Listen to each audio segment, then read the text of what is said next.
I had been married for 8 years when I inherited a fortune worth hundreds of millions that my grandfather left to me and my mafia boss husband. However, just as the lawyer was finalizing the transfer, we discovered my marriage certificate was fake.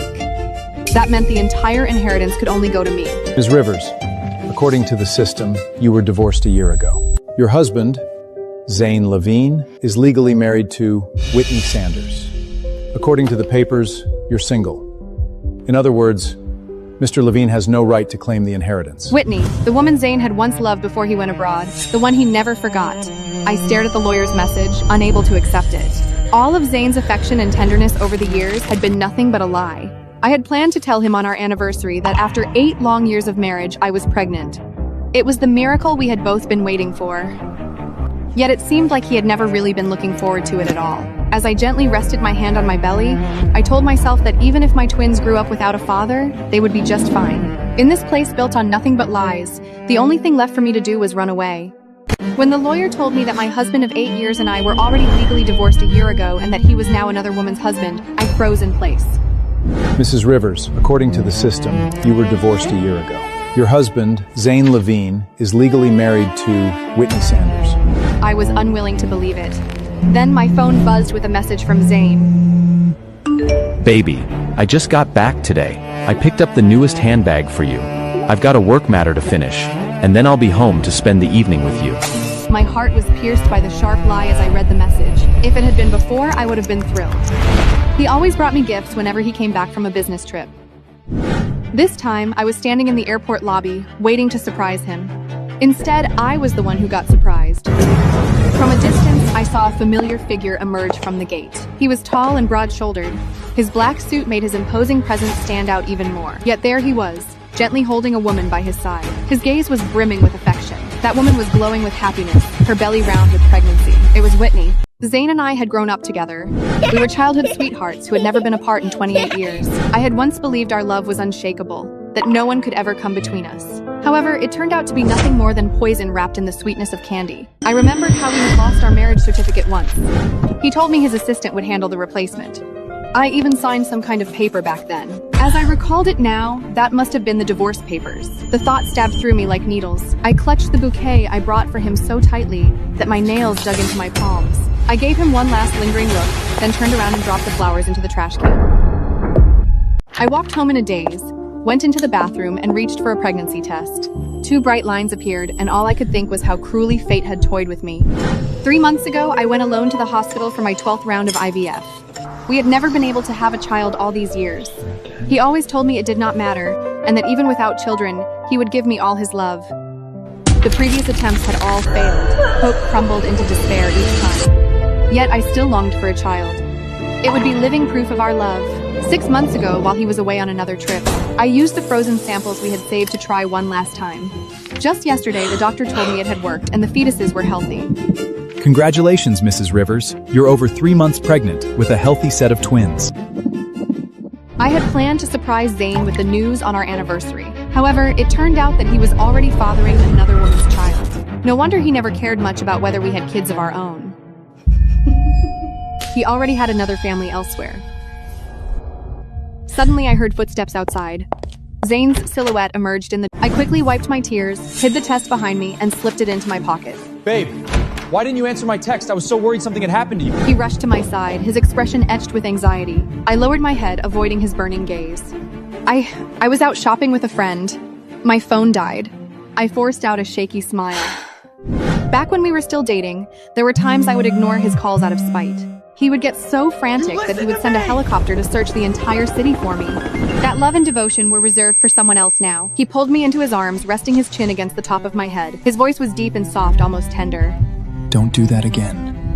You know I can't live without you. I stood stiff in his embrace, my heart tangled with bitterness and sorrow. Just then, his phone rang. His expression instantly shifted to something grim. Sweetheart, I need to take this. He released me and stepped out onto the balcony. I lifted my head, watching him from behind, and my chest ached all over again. A few minutes later, he hurried back, grabbing his jacket. Something urgent came up at work. I'll be back soon. I did not speak and just nodded quietly. The door slammed shut with a bang, and Zane vanished from my view. Tears streamed down my face once more. I looked down at the test still in my hand, then tossed it into the trash can. I felt so sorry for my babies for not being able to give them a complete family. However, I promised to love them with everything I had. I would give them the very best life I could. 1 week later, after finalizing the inheritance and getting my passport, I would leave with the twins. I was leaving for good. I would be out of his life, no longer being a hindrance to the family he had built with Whitney and their child. The next day, I went to the hospital alone. I wanted to check on my babies one more time. However, as I turned the corner of the hallway, two familiar figures came into view. Zane was supporting Whitney with careful hands, the woman who was pregnant at the airport, his face overflowing with tenderness. This morning, he told me he was busy with work. In truth, he was here with her for her prenatal checkup. My heart felt as though it had been smashed with a heavy hammer. The pain was so sharp that I could barely breathe. I hid behind a pillar and watched them step into an examination room. Zane, do you really want this child? The voice was Caleb Gray's, Zane's close friend. He was also a doctor here. Of course. His words reached me clearly. I must have this child. Zane's tone was firm and absolute. But what about Yvonne? What do you plan to do about her? Zane fell silent, then he slowly said, Yvonne can't have children. Once Whitney gives birth, we'll use the chance to adopt the baby. That way, the child can rightfully be my heir. The words hit me like a thunderbolt. My heart twisted like it was being cut apart. This had been his plan all along. He wanted me to raise his child with another woman.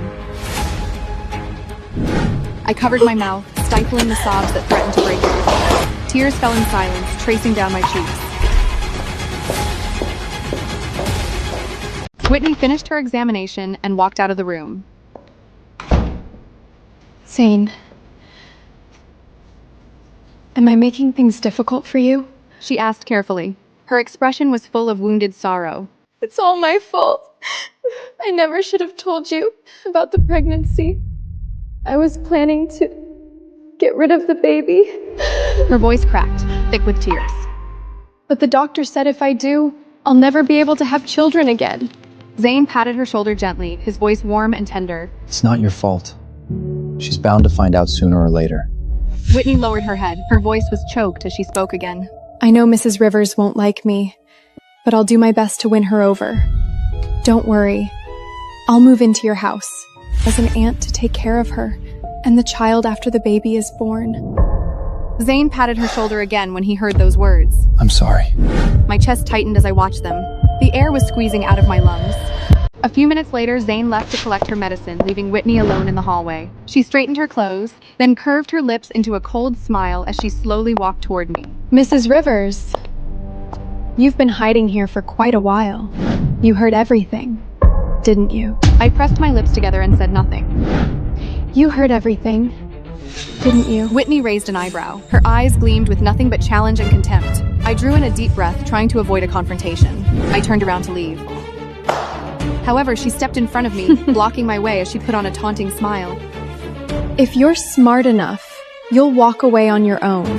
I'm carrying his child, so the Levine family will stand behind me. You'll just end up being thrown out. How humiliating would that be? Besides, your marriage certificate is fake. If anyone looks into it, you'll be known as the other woman, not me. Her words grew sharper and crueler. My fists clenched so tightly that my nails dug deep into my palms. Whitney! You...